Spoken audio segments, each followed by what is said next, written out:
Homeschooling is one of those things that really thrives when just a little bit of structure is applied to it.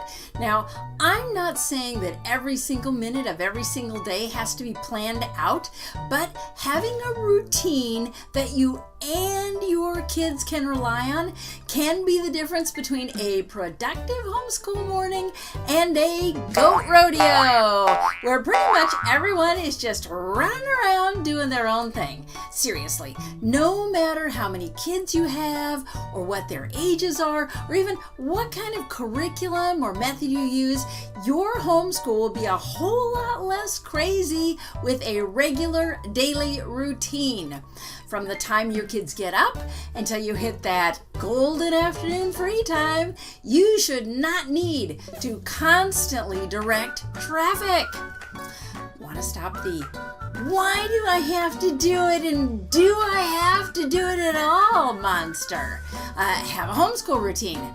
Want your kids to learn to self-motivate? Have a routine. Want to check off the boxes on your planner? Yeah, have a routine. Today, I'm going to help you get that routine up and running so that every homeschool day can be unicorns and rainbows, right? Or at least survivable.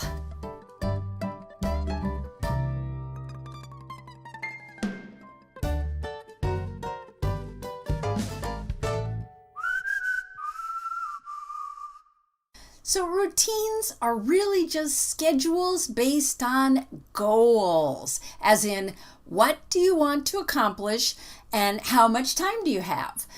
So you can have a variety of routines depending on the needs of a specific time frame, okay? You can have a morning routine that sets the pace for the day. You can have a routine just for your school time, or maybe you need to filter the entire day through the lens of a routine schedule. Whatever works for you. You need to identify your goals before you try to impose any kind of routine on your actions. In this video, I'm going to stick to talking about school routines because I'll bet that's why you tuned in today, to get those tips and tricks that will fine-tune your homeschool time. So let's dive right in to some concrete examples.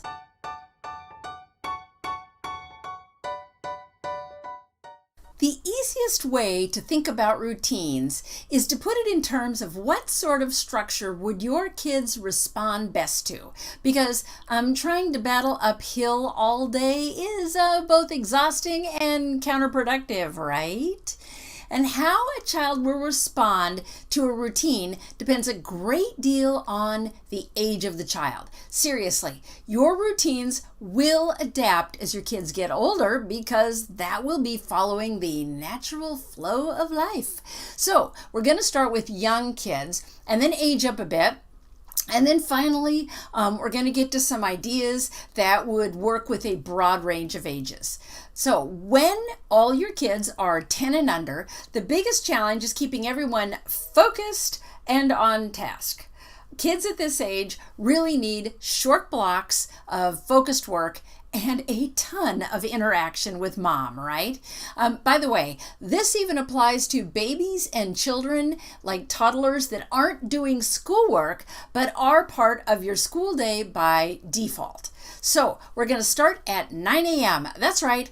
9 a.m., you got to have a start time because otherwise you're just going to be willy-nilly. The kids are never going to know when you're going to start and they're not going to be prepared, and they're going to be grumpy when you make them stop whatever they're doing to go on to schoolwork. So 9 a.m., pick a time, not too early, not too late.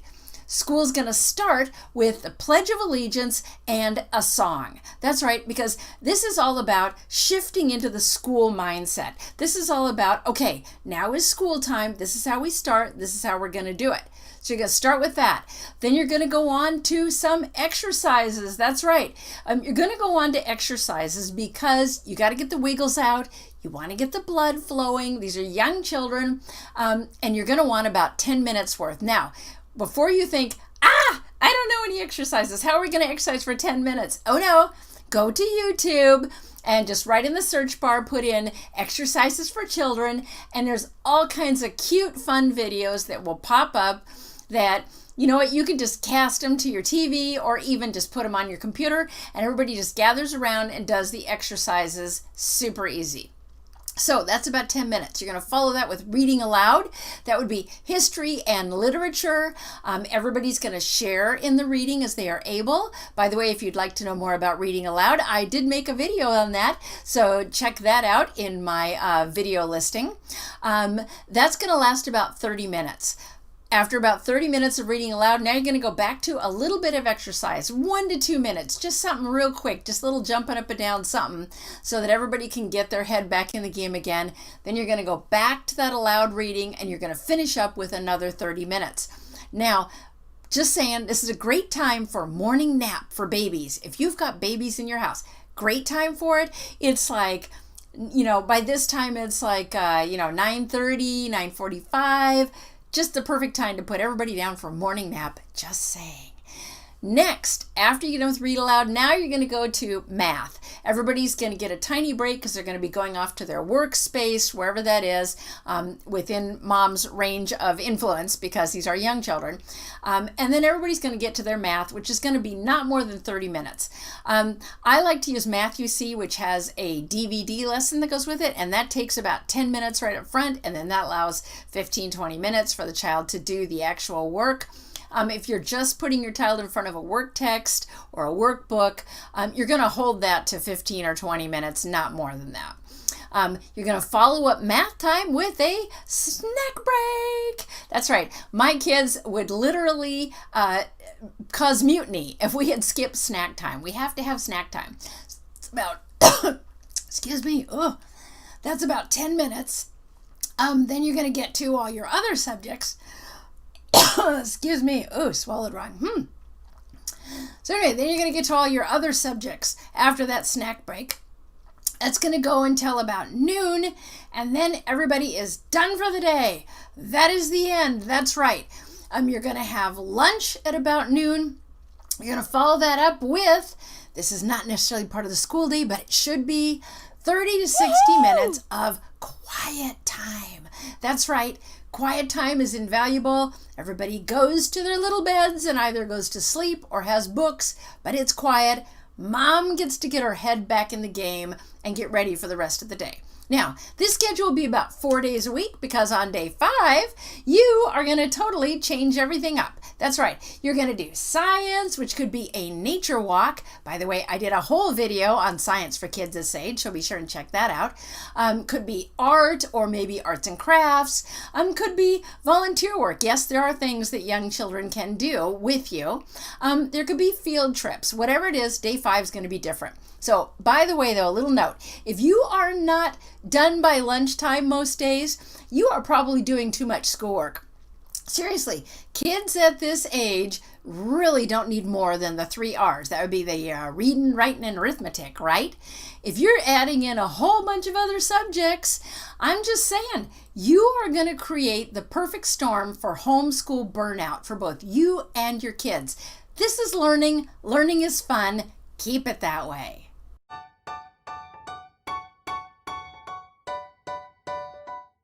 Here, the point of routine is getting the schoolwork done with the least amount of eye-rolling and procrastination. Yes, kids at this age do much better when they know what's expected of them. Yes, let's face it, a teen or tween as it may be knows he or she has power over how time is utilized. In other words, if you think motivation will spring from your lips each time you issue a command, think again. Motivation will come from knowing what's required before being released to free time.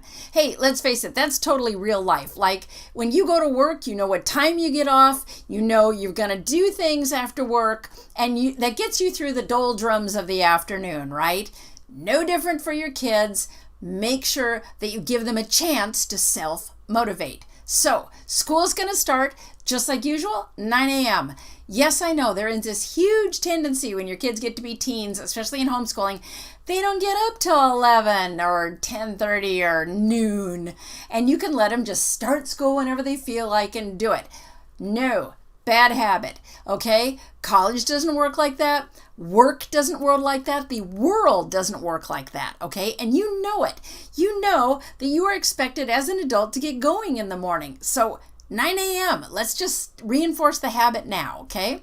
School's going to start with the Pledge of Allegiance and a song, just like before, because of that shift in mindset, right? You're going to go straight into read aloud. That would be history and literature again.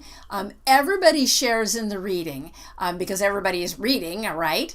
And that's going to go for a solid block of an hour, okay? Then you're going to take your first break. That's going to be a snack break. That's right, 10 minutes. You're going to follow that up with math because that's the first subject of the day. That's the one we always go to, get it over with. And that would be anywhere from 30 to 45 minutes. I'll tell you what now, if your teen is taking, especially your high school, is taking longer than 45 minutes with their math, you may have a problem going on, a disconnect between your student and the math curriculum you're using. I did a video on math and how to choose math curriculum, so be sure and check that out if you're falling into this category. Shouldn't take them all day, shouldn't take them even an hour, okay? You're going to follow math with all the other core curricular subjects, okay? Core subjects, not talking electives here. And that's going to be ordered up by your students. In other words, you're going to let them choose what order they do what subject in and all of that sort of thing. They're big kids. They can figure this out. You're going to stop at noon for a lunch break. Everybody's going to have an hour for that. And then at 1 p.m., you are right back doing your non-core subjects. Things like, science really does fall into this. Foreign languages, any sort of elective class, it's all going to go into the afternoon starting at 1 o'clock. Then, no later than 3, everybody is done. Hey, that's a long enough day. From 9 a.m. to 3 p.m. with just an hour for lunch, that's long enough. This is learning again. It's not punishment, okay? So this routine would also be a 4-day-a-week thing, with the 5th day being used for alternate activities. If you're dealing with tweens, you might just stick to field trips or volunteer time, right? If you have teens, high schoolers, maybe it might even be a day for work outside the home or some independent volunteering, right? But this schedule is pretty flexible. You could really use that 5th day at this point if your kids have a lot of hobbies and whatnot for just a day off. Just saying, you don't have to schedule stuff in there, but it's a great opportunity to do that. So that is your routine for your older kids.